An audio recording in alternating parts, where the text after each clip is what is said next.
Let me ask you something real. How long can you talk to someone in English before it gets awkward? 30 seconds? 1 minute? Maybe two? What if I told you that you already have the ability to speak for 30, even 45 minutes in English, naturally, fluently, and without freezing, even if your vocabulary is limited or your grammar isn't perfect yet? Sounds unbelievable, right? But it's possible. I've taught this to hundreds of people, and they didn't just survive the conversation, they owned it. And no, you don't need to memorize 3,000 new words or speak like an anchor on the news. You just need one thing: structure. A simple roadmap that tells you where to go in a conversation and how to stay there without crashing.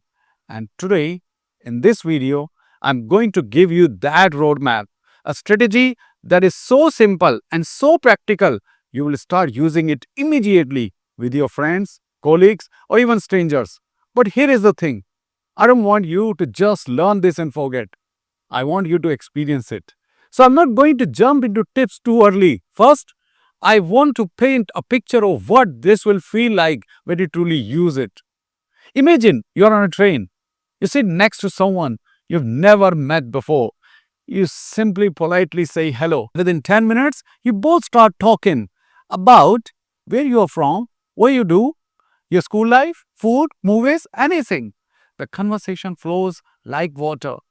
There are no awkward silences, no grammar panic, just real, interesting human connection in English. Now imagine doing the same thing, but not on a train, in an interview, at a client meeting, at a friend's wedding, or during a casual phone call. That's the power of what I am about to share. You learn how to never run out of things to say again in English. Not because you memorized answers, but because you know how to ask the right questions, how to listen, and how to go deep. This is day 3 of the One Speech Away Challenge.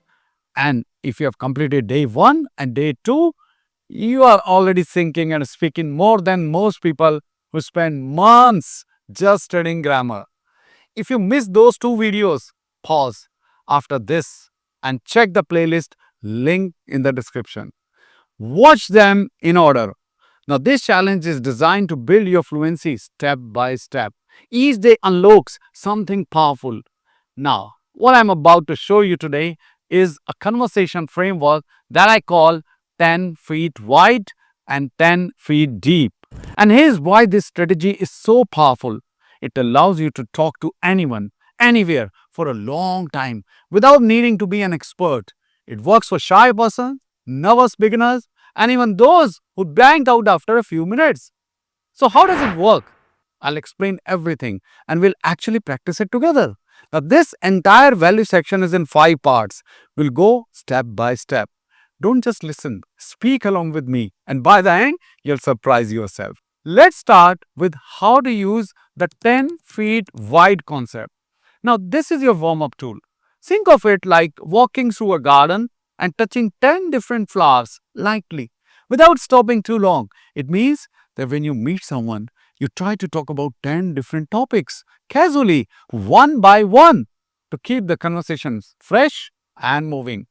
You don't go deep yet. You're just exploring what topics feel fun, easy, or personal for the other person. And here's the best part: these topics are already in your life. You don't need to learn anything new, you just need to be aware. I'll show you how. Imagine you are on that train again, meeting someone for the first time. You can start with education. Where did you study? Or work? What do you do for a living? Or maybe travel? Have you visited any new places recently? Or what about food? What's your favorite street food? Maybe you can ask about locality. Where do you stay? How is the area? And friends? Are you still in touch with your school friends? What about family? Do you live with your parents or alone? Hey, hobbies. What do you do in your free time? And yes, some serious ones. Goals. What are you trying to learn these days? Culture. Do you celebrate all festivals? Now that's 10 different tracks. And if you ask just one question from each, you've already got a 10-minute conversation. Now, here is what you do. While talking, Observe which topic the other person is enjoying. Are they smiling when they talk about food? Are they opening up when they talk about childhood? And that's your signal. And now you go into the second part of the strategy, 10 feet deep. And this is where the real conversation starts. You choose one topic, let's say job and career, and you go deep. Not one question, but five, six, even the follow up questions on the same theme. Now, this is how conversations become emotional, interesting, and memorable. Let's do it. I'll give you 10 follow up questions on the topic of job and career, and I want you to speak your answers out loud or write them down and give the answers. Pause it if you require to. What do you do for a living? Did you always want to do this job? What's the most stressful part of your job? What's the most exciting part of your work? Fifth, if not this job, what would you be doing? And sixth, what skills do you think are important for your job?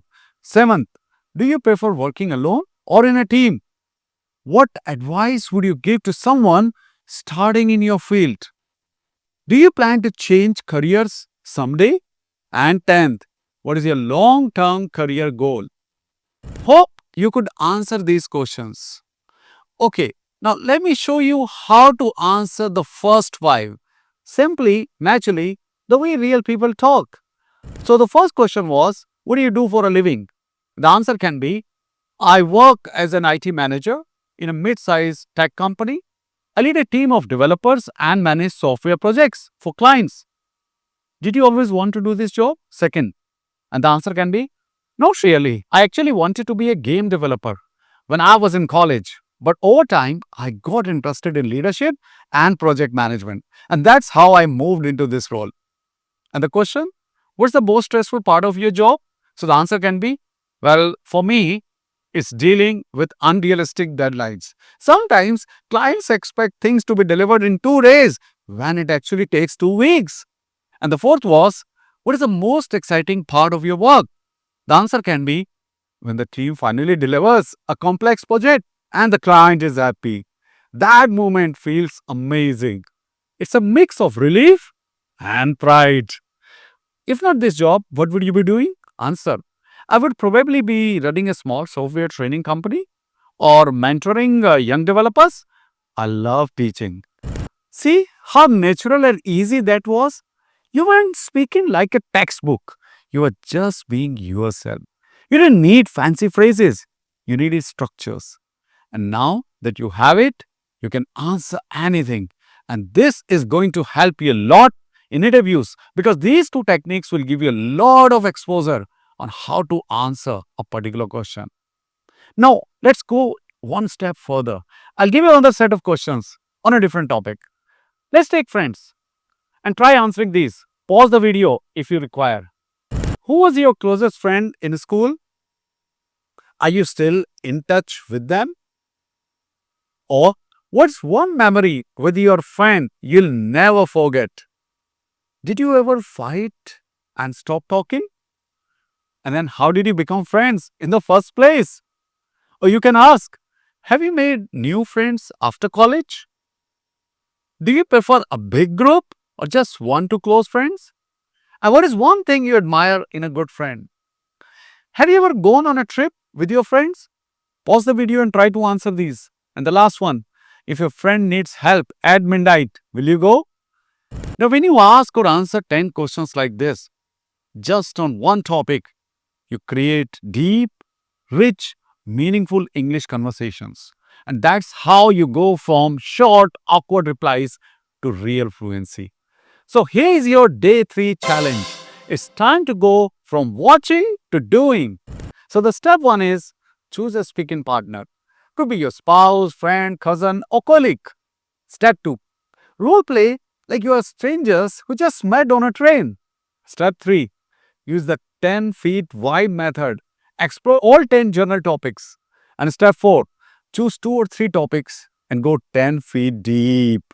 Ask at least 5 follow-up questions on each. And last, step 5, speak for at least 15 minutes. If you go beyond 30, you're doing fantastic. If you hit 45, you already changed your life. When you're done, WhatsApp us on 96483 96484 with the message Day 3 Challenge Completed. We'll send you something to boost your motivation for Day 4. And in the next session, you will learn how to use 3 powerful techniques to practice English daily without a speaking partner. We'll break all your myths and excuses by the end of the challenge. Subscribe, hit the bell, and save the full challenge playlist from the description. You're halfway there, and remember, you're just one conversation away from being the confident English speaker you were meant to be. Let's keep going.